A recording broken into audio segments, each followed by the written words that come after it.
Hi, this is Esther with Discover Your Origins.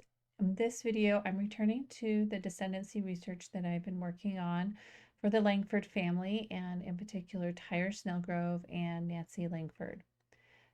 I'm at the point where I'm probably not going to be able to do very much more research on Tyre and Nancy. I've not found a marriage record. I have not found other things that ties them together better. But I did find some indirect evidence that suggests that the relationship is probably accurate. And I also connected Tyre to his parents, John Snelgrove and Axa Gilbert, through indirect evidence again with other family relationships and whatnot.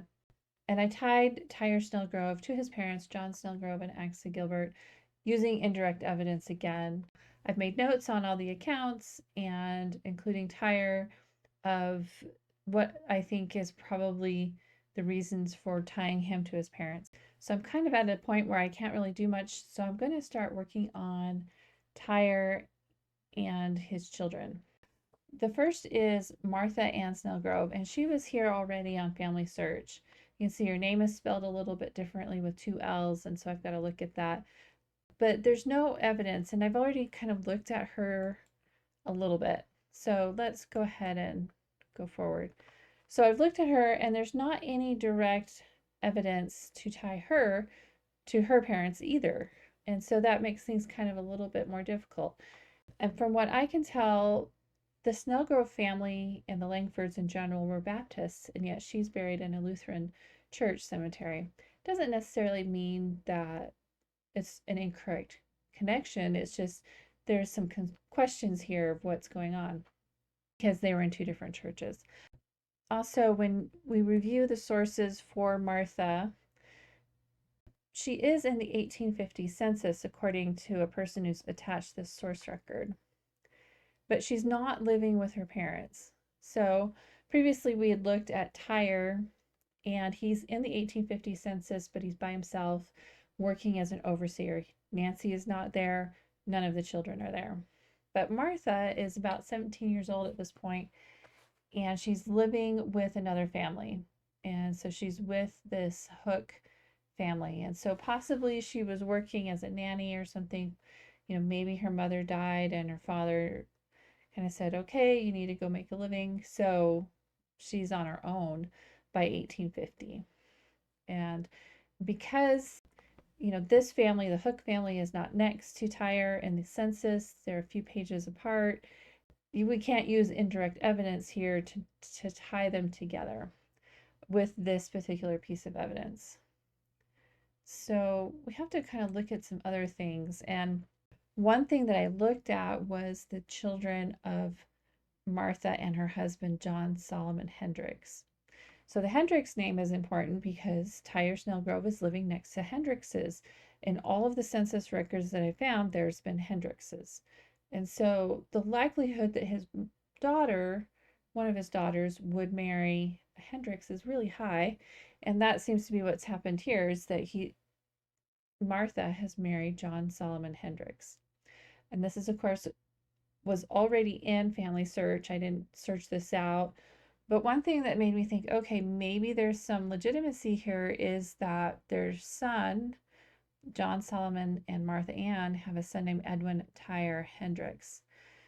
And so when there is children named after a father, which is a traditional naming pattern in English, Scottish, Irish households, then it lends credibility to the idea that this is a correct connection. I will say that more research, if possible, needs to be done to try to tie these families together better. A lot of this is, you know, was already in Family Search, and so you have to wonder, okay, well, where did this come from? And I suspect that there's some probably published genealogy out there on these families that can help. And of course, I don't have access to that right now. For the moment, I'm going to accept that Martha Ann is the daughter of Tyre and Nancy. Now, one thing in our favor is that her birth year, 1832, fits in with the 1840 census, in which there were two daughters, one born between 1830 and 1835, and one born between 1835 and 1839 or so. We have 2 daughters, and Martha Ann fits perfectly. So that leaves a second daughter, and we need to see if we can figure out who that second daughter is. And so I did a little bit of looking on Ancestry, and somebody had suggested that there was a daughter named Grace Ann Snelgrove. And in their tree, that was how she was named. And this person was married to a Peter Sheely. So I looked on Family Search and I found a Peter Sheely that matched that other tree. In Family Search, he's married to a Grace Ann Langford. And this was a curiosity because the other tree had her as Grace Ann Snelgrove. And we know that the Snelgrove and Langford families were close together and that they intermarried many times. And so the possibility that this is Grace Ann Langford is there. I mean, it could be Grace Ann Langford, but could it be Grace Ann Snelgrove instead? So before we dive into this too deeply, there are no sources for Grace Ann Langford, really. I mean, we can go and look, and one of the things that suggests, okay, she fits as one of the potential daughters of Tyre Snelgrove because of her birth year, which is about 1838. So she would be that second daughter from the 1840 census, if that's who she is. So her age fits, the location fits. And then the one source that is attached to her on Family Search is when she's already married to her husband, Peter, in the 1860 census. There's not a whole lot in this census that would help tie us to the Snelgroves. So let's just go and look at it really quick.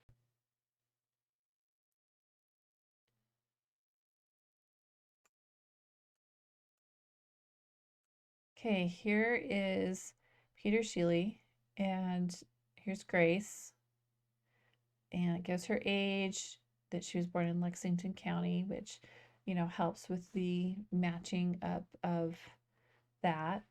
There are a couple of, possibilities here. There's an Elizabeth Snelgrove here that's 70 years old, that's farming. I think this might be the Elizabeth that's in the 1840 census, but I'm not sure. This Hallman I need to look at and see if there's some other connections, because Elizabeth Snelgrove's in this Jesse Hallman household. But that doesn't really help us a whole lot. None of the other families. We've got another Sheely family.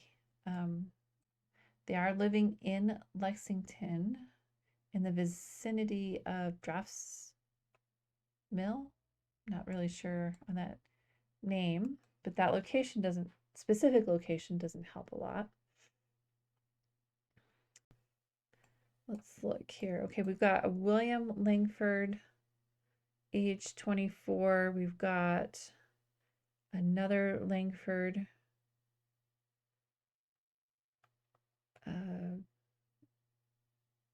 J. Langford, maybe. We've got a John Langford. So there are a lot of Langfords. Here's a Mary E. Hendricks in a Langford household. Then we have Uriah Sheely and Eliza.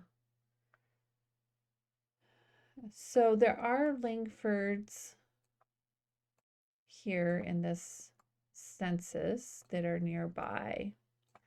Oh, here's a James Langford and Asenath. All right, so possibility exists that this is Grace Ann Langford, but we need to look at some other things before we can draw that conclusion. So let's go back to her detail page on Family Search. Very often when researching women in this particular time is we have to research the men and their lives, and in this case, Peter Sheely. So let's pop over to his page. Okay, so Peter Sheely is born about 1830 in South Carolina, and he dies in 1863 in Chickamauga. This is where history becomes important because Chickamauga, there was a pretty devastating battle for the Confederacy in the Civil War, and a lot of men were killed. And in this particular case, Peter Shealy himself was killed. Grace became a widow in 1863, and it says they were married about 1855. I'm not sure where this marriage date came from. Yeah, there's no sources attached or anything. Probably because of the birth of the children's. They're 1857, 1859. We can estimate the marriage year. But Peter died. And so let's go. And I just got in the zone and just started looking for information about Peter Shealy to see if I could figure out if he married Grace Langford or Grace Snelgrove. And what I was particularly hoping to find was a marriage record. Unfortunately, maybe because of record losses during the Civil War, I couldn't find a marriage record. And maybe if I continue to look and maybe try to find some church records, I could eventually find that. But I struck out on that. Peter Shealy in the 1850 census, he's 20 years old. They're living in Edgefield County, South Carolina, which isn't that far from Lexington. They're next door to each other pretty much. And so we can't really use that. But the thing that we could use is that after his death, and it was several years later, his estate went through probate. When that happens, family members are often mentioned, and family members are often involved in administrating the estate. So I've got Peter Shealy's probate here. It's on Ancestry is where I found it. And so I'll just go over here and look. And there's a lot of pages, and it's an interesting collection of papers here. And the first thing I noticed right away when looking at this is that the administrator on the estate is J.S. Hendricks. Well, Martha's husband is John Solomon Hendricks. And so let's go through here and look. Let me get to this document here. So this says that he died about October 1864, which is a little bit off from his Confederate files. And this is going through probate. It says that he has a small personal estate worth about maybe $100 is all, consisting of cattle, hogs, sheep, household, and kitchen furniture. He had one horse wagon, farming implements, and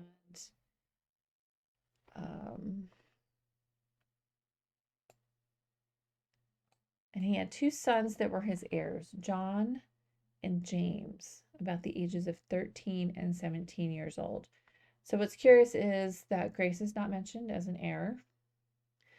Very often the wife, if she's living, will inherit property to help her survive, and that's not mentioned here. So that's curious.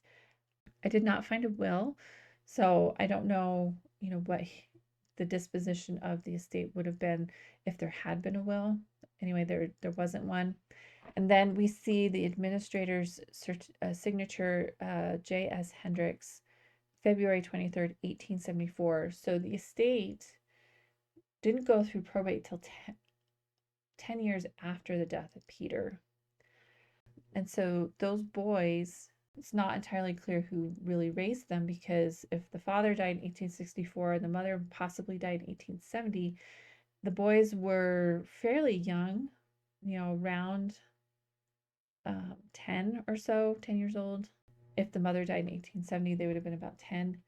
And the documents go on, and this is just mostly all the disposition of the property.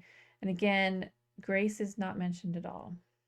So we're kind of left with not very much to be able to tie Peter Shealy and Grace together, because there's no marriage record.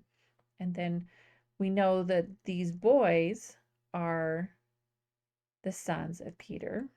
And they would be in the 1860 census with their parents. So if we go and look at the 1860 census, we've got Grace in the household and then the two boys. So that's the only thing we have that ties that family together. And then Peter dies in 1863.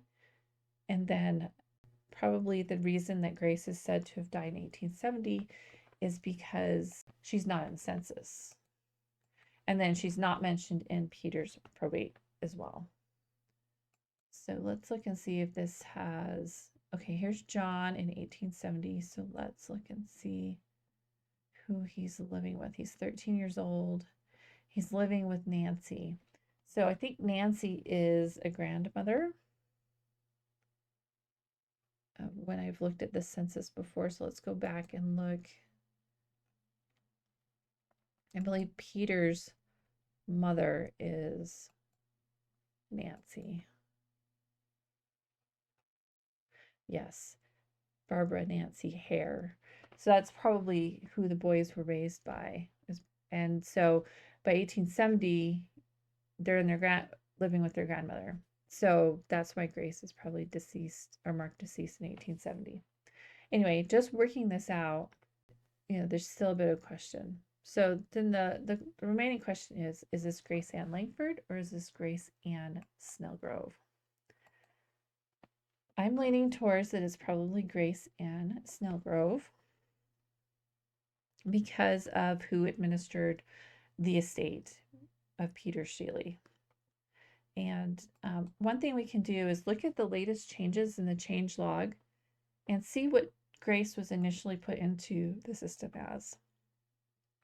So if we go to the very bottom, 2012, so that is when our current version of Family Search was created, and everything was migrated to this new platform from the previous version of Family Search. And so when you see that 2012 Family Search, that's what that date means. And so we don't know for sure who put this in as Grace Ann Langford. The only thing we can say for certain is that there's no sources to support it. But we do have the source of Peter Sheely's probate in which J.S. Hendricks, probably John Solomon Hendricks, administered the estate of Peter Sheely. And so because there was not a Langford involved in probating the estate and administering the estate, that it was probably because she's a Snelgrove. And so extended family members for the Snelgroves were involved in dealing with the estate on behalf of her two sons. What do we do from here? So I'm going to do something that might seem a little bit scary because I don't have evidence other than indirect evidence for a lot of these family members here. But I can draw a conclusion and say that this is probably Grace Ann Snelgrove. And I'm going to agree with the person on Ancestry. So I'm going to change her name.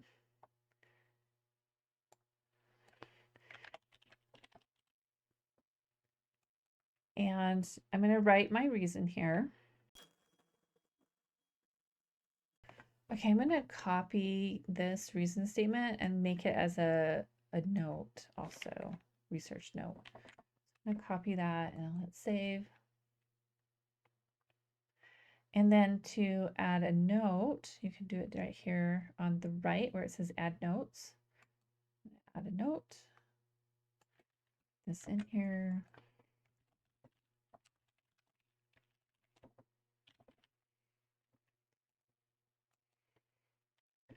I'm probably going to add that there's no direct evidence, only indirect.